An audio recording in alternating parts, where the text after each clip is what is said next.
नमस्कार दोस्तों, हमारे YouTube चैनल पर आपका स्वागत है। आज हम आपको बताएंगे क्लास 10वीं के हिंदी गोदली भाग 2 से चैप्टर नंबर 2। चैप्टर का नाम है 20 के दांत, पाठ की विधि कहानी।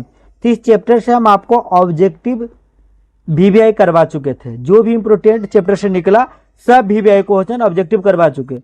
आज हम आपको इस चैप्टर का सब्जेक्टिव क्वेश्चन आंसर जो एग्जाम में अब तक पूछा है, मेन क्वेश्चन जो कि हर एक साल पूछता भी है, उसी टाइप का अगर इस चैप्टर से पूछता तो वह क्वेश्चन हम आपको आज इस वीडियो के माध्यम से सोल्व करवाएंगे। ठीक, तो हमारे साथ शुरू से लेकर अंत तक बने रहेगा। और अगर आप पहला चैप्टर का सब्जेक्टिव ऑब्जेक्टिव नहीं देखें तो उसका भी लिंक हम डिस्क्रिप्शन बॉक्स में दे देंगे, वहां से आप जाकर देख सकते हैं। ठीक ना, तो चलिए स्टार्ट करते हैं।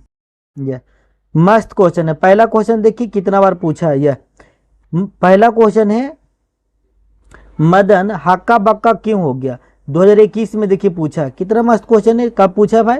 तो 2021 में क्वेश्चन पूछा गया कि मदन हक्का बक्का क्यों हो गया। चलिए इसका जवाब देते हैं।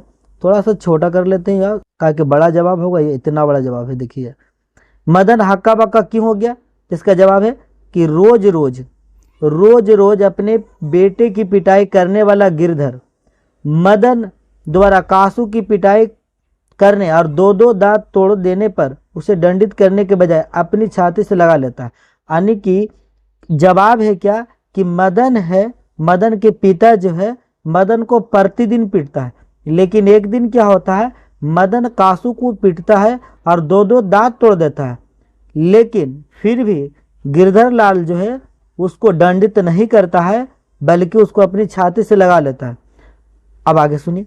मदन को डर था कि आज मार औरों दिनों से बुरी होगी। मदन सोच रहा था कि पहले से लगता क्या ज्यादा पिटाई होगी, लेकिन गिरधर लाल बेपरवाही, उल्लास और गर्व से मदन को हाथों से उठा लिया। लेकिन गिरधर लाल क्या बेपरवाही, इतना खुश था, बेपरवाही हो गया और गर्व से मदन को हाथों से उठा लिया। मदन अपने पिता गिरधर के व्यवहार में आए इस परिवर्तन के कारण हक्का बक्का रह गया, और गिरधर लाल के जो इस प्रकार के व्यवहार में परिवर्तन आया, जिसके कारण है कि मदन है जो कि हक्का बक्का रह गया। उसको लगा साला हमको आज पिताजी पीटे नहीं, डेली पीट देते थे, लेकिन आज हमको पीटे नहीं। ठीक, चलिए अगला क्वेश्चन क्या है। यह क्वेश्चन देखिए जैसे तैसे यहाँ पर हो गया, लेकिन देखिए यह कासू और मदन के बीच झगड़े का कारण क्या था। इस प्रसंग के माध्यम से लेखक क्या दिखाना चाहते हैं। कासू और मदन के बीच जो झगड़ा हुआ था, वो झगड़े का कारण क्या था। ठीक, चलिए हाँ इसका जवाब देखिए, मस्त है। यह देखिए जवाब क्या है कि कासू और मदन के बीच झगड़े का कारण लट्टू का खेल था। झगड़े का मेन कारण क्या है, लट्टू का खेल था। लट्टू के नचाने के कारण ही दोनों के बीच झगड़ा हुआ था। शाम के वक्त कासू बंगले के अहाते की बगल वाले गली में मदन पड़ोसियों के आवारा गर्द छोकरों के साथ लट्टू नचा रहा था। यानी कि शाम के वक्त क्या हुआ, कासू बंगले के हाथ से देखा कि मदन पड़ोसियों के आवारा गर्द छोकरों के साथ, लड़कों के साथ लट्टू नचा रहा था। खेलता कूदता कासू वहां आ जाता, खेलता कूदता कासू भी धीरे धीरे वहां चला जाता। आदत से लाचार कासू बड़े रोब के साथ मदन से कहा, हमको लट्टू दो, हम भी खेलेगा। आदत से लाचार था, इसी घर में बोलता था, जैसे घर में बोलता था उसी बेचारा कासू वहां पर भी मदन से बोला। कासू तैस में आ गया। वह इसी उम्र, देखिए क्या हुआ, मदन लट्टू देने से मना कर देता। मदन कहता हम लट्टू नहीं तुमको देंगे, तो कासू तैस में आ गया। तैस मतलब गुस्सा में कासू आ गया। वह इसी उम्र में नौकरों पर, अपनी बहनों पर हाथ चला देता था। आओ देखा ना ताओ देखा, मदन को एक घूसा रसीद कर दे दिया। अब बेचारा कासू कुछ ज्यादा सोचा नहीं, आओ देखा न ताओ देखा, एक फट घसीट के रसीद करके दे दिया। चोर गुंडा डाकू होने वाला मदन भी कम मानने वाला था। वह झट कासू पर टूट पड़ा, और जब मदन को पीटा कासू, तो कासू मदन क्या चुप रहने वाला था, वो भी तो चोर गुंडा मवाली के साथ रहता था, वो भी झट कासू पर टूट पड़ा। इस प्रसंग के माध्यम से लेखक दिखाना चाहते हैं कि यह लड़ाई हड्डी और मांस की, बंगले की पिल्ले और गली के कुत्ते और झोपड़ी वाले और महल की लड़ाई है। कहते यह लड़ाई किसके बीच है, हड्डी और मांस के बीच है। हड्डी कौन है भाई, तो मदन है। मांस कौन है, तो है कासू है। बंगले की पिल्ले कौन है, तो बंगले की पिल्ले है मदन, सॉरी कासू। और गली कुत्ता कौन है, मदन है। और झोपड़ी और महल, झोपड़ी में रहने वाला है मदन और महल में रहने वाला है कासू दोनों के बीच की लड़ाई है। आते में ही लड़ाई हुई रहती तो कासू शेर हो जाता, और अगर घर में लड़ाई रहता तो कासू शेर हो जाता। लेकिन बेचारा तो गली में लड़ाई था, जिसके कारण मदन ने पीट दिया, दो दांत तोड़ दिया।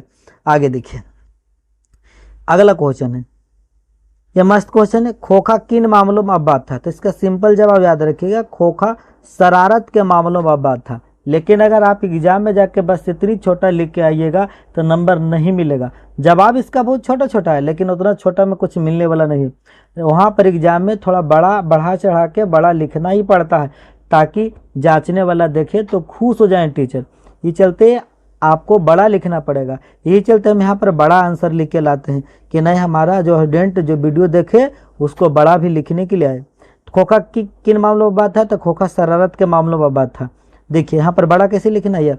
खोखा सेन दंपति का एकमात्र छोटा लड़का था, यानी सेन साहब का एकमात्र सबसे छोटा लड़का था, जो 5 लड़कियों के बाद हुआ था। यानी खोखा के 5 बहन है, 5 बहन के बाद है जो कि खोखा का जन्म हुआ था। वह ना उम्मीद बुढ़ापे की आंखों का तारा है, यानी उनके पिताजी कभी उम्मीद नहीं किए थे कि हमारे घर में भी लड़का जन्म लेगा, तो फिर भी लड़का जन्म लिया था। क्या है, ना उम्मीद था फिर भी जन्म लिया। आंखों का तारा यानी कि सबसे प्यारा है। खोखा का आविर्भाव तब जाकर हुआ था जब उसकी कोई उम्मीद सेन साहब दंपति को बाकी न रह गई थी। यानी खोखा का जन्म तब हुआ जब मतलब सोच ले थे कि अब होगा ही नहीं, लेकिन ऊपर वाला की कृपा से खोखा का जन्म हो ही गया। खोखा जीवन के नियम का आबाद, और यह अब अस्वाभाविक नहीं थे, घर के नियम का आबाद था। यानी कि जीवन के नियम के भी आबाद था और घर को भी नियम के आबाद था, और शरारत के मामले में भी आबाद था। ठीक, चलिए अगला क्वेश्चन देखिए। 20 के दांत कहानी का नायक कौन है? तर्कपूर्ण उत्तर दे। देखिए बड़ा सिंपल से कि 20 के दांत कहानी का नायक है जो कि मदन है। लेकिन इतना छोटा लिख के आइएगा एग्जाम में तो क्या मिलेगा? लड्डू। इसके लिए बड़ा लिखना ही पड़ेगा। चलिए देखिए, बड़ा लिखने के लिए यहाँ पर बता दिए हैं, बहुत बड़ा है यह। तो आचार्य नीलकंठ शर्मा की कहानी 20 के दांत का नायक मदन है। कासू इस कहानी का मुख्य पात्र है, जो कहानी के आरंभ से लेकर अंत तक छाया रहता है। मतलब इस कहानी में शुरू से लेकर अंत तक मदन छाया हुआ है। वह जीवन के नियमों का आबाद था। कौन? कासू। उसे अपने पिता की अमीरी पर घमंड था कासू को। मदन एक गरीब किंतु निर्भक और जटिल प्रवृत्ति का लड़का है। मदन है जो कि गरीब परिवार से और जटिल प्रवृत्ति का मतलब नहीं देखते हैं कि नहीं भाई जिद्दी नहीं होता है, उस प्रकार के है। वह आत्मसम्मान प्रिय बालक है, इसी कारण वह ड्राइवर की बातों का प्रतिरोध करता है। मदन की कासू के घमंडी रूप 20 के दांत को तोड़ देता है। इस कहानी का नायक वह होता है जो कासू को उसके उद्देश्य तक पहुंचाता है। कहानी का वह बालक मदन है। अतः कहानी में संक्षिप्त भूमिका होने के बावजूद नायक कौन है? तब मदन है। यानी कि इस कहानी का नायक है जो कि मदन है, जो शुरू से लेकर अंत तक छाया ही रहता है। और अमीर घर के लड़का कौन है? तो कासू है। चलिए 5वां नंबर का क्वेश्चन है यह, 20 के दांत कहानी शीर्षक की सत्कर्ता स्पष्ट कीजिए। तनली आर्य नचिन मृदु शर्मा ने 20 के दांत शीर्षक अत्यंत सार्थक, सटीक एवं चुस्त दुरुस्त दिया है। मतलब बहुत मस्त प्रस्तुत किए हैं। देखिए, खोखा और मदन के बीच झगड़ा हो जाता है। मदन गरीब वर्ग का प्रतिनिधित्व करता है, खोखा अमीर वर्ग का। मदन है जो कि गरीब घर का है, खोखा है जो कि अमीर घर का है। खोखा के 2 दांत तोड़ डालते हैं मदन के पिता गिरधर ने प्रसन्नता जाहिर कि तूने 20 के 2 दांत तोड़ डाले। यह प्रसन्नता के विषय है, मतलब यह खुशी की बात है कि तू बड़े घर के लड़का का 2 दांत तोड़ दिया।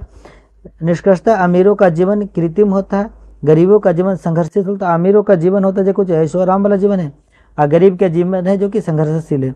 अमीरों का व्यवहार विषपूर्ण होता है। यह शीर्षक अत्यंत सार्थक है। यानी अमीरों का व्यवहार कैसा होता है? विषपूर्ण होता है, जहरीला व्यवहार होता है, क्योंकि उनको लगता है कि हमारा ही लड़का सब कुछ बने, गरीब घर के लड़का कोई नहीं बने। तो लेखक इस माध्यम से जो कि इस कहानी का सार्थक प्रस्तुत करते हैं।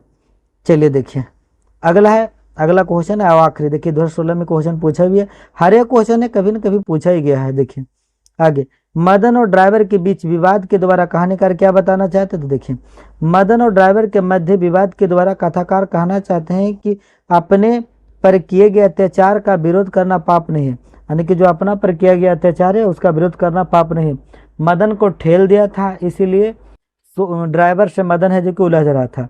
मदन शोषण, अत्याचार और जबरदस्ती खिलाफ जुलित प्रज्वलित बदला विरोध का प्रतीक है। सेन साहब की गाड़ी को छूने भर की गलती के लिए मदन शोफर द्वारा घसीटा जाता है। मदन द्वारा उसका मुकाबला करना अत्याचारियों पर विजय प्राप्त करने की कोशिश है। यानी कि थोड़ा सा पहले गाड़ी मदन छूता है, उतने में सेन साहब के ड्राइवर क्या करता है, मदन को ठेल देता है। दमन का कड़ा विरोध होना ही चाहिए, उसे समूल नष्ट कर देना चाहिए। और इस प्रकार जब दमन किया जाता है तो उसका विरोध करना ही चाहिए और पूरा नष्ट भी करना चाहिए इस दमनकारी बात को। ठीक, तो इस माध्यम से कहानीकार हैं जो कि मदन और ड्राइवर के बीच है विवाद जो होता है उसका बात यहाँ प्रस्तुत करते हैं। सिंपल से याद रखिएगा कि मदन है केवल गाड़ी को छूता है, जिसमें ड्राइवर क्या करता है, ठेल देता है मदन को, जिसके कारण मदन है जो कि ड्राइवर से उलझ जाता है। ड्राइवर से क्या होता है, उलझ जाता है। और उलझना ही चाहिए, क्यों ठेलेगा भाई, केवल छुए तो थे। ठीक, चलिए फिर मिलते हैं आपसे अगला वीडियो में। आज के लिए बस इतना ही। और अगर ये वीडियो आपको पसंद है तो एक लाइक जरूर ठोकिएगा, अपने दोस्तों के पास ज़्यादा से ज़्यादा शेयर कीजिए। फिर आपसे मिलते हैं अगले वीडियो में। बाय बाय, टाटा, जय हिंद, वंदे मातरम।